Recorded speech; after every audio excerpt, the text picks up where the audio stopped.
Bonjour à tous. Aujourd'hui, je voudrais vous conduire dans une réflexion sur un texte du Lévitique au chapitre 19, versets 1 et 2.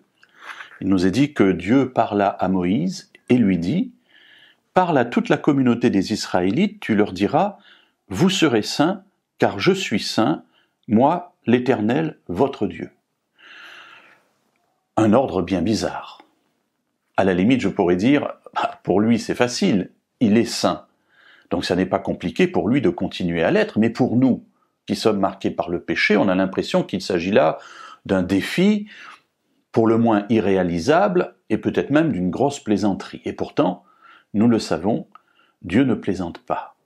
Il place devant nous un idéal, et cet idéal est élevé, très élevé, puisque cet idéal, c'est lui-même. Vous serez saints, car je suis saint.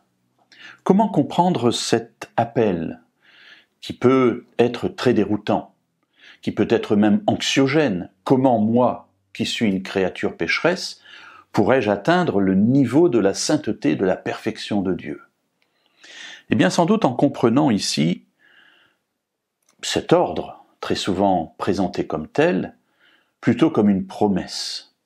Dieu est en train de donner à tout Israël les règles de vie, et il place devant eux un idéal, certes, qui est lui, il est saint, mais comme une promesse. Une promesse, c'est-à-dire qu'il dit « Voilà le modèle que je place devant vous ». Ce modèle ne peut pas être un modèle humain, car il est toujours perfectible et puis entaché de péché. Mais ce modèle, c'est moi-même. Mais je sais que vous n'êtes pas capable de l'atteindre. Alors c'est pour ça que cette œuvre de transformation, de progrès, je ne vais pas vous demander à vous de l'accomplir, mais je vais la faire moi-même.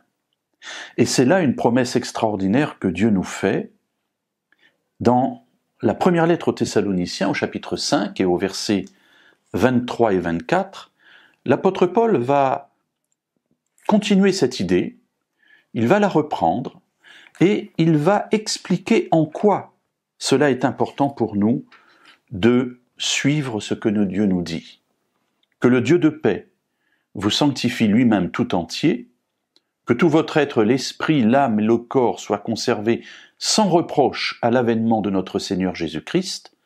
Celui qui vous a appelé est fidèle, et c'est lui qui le fera.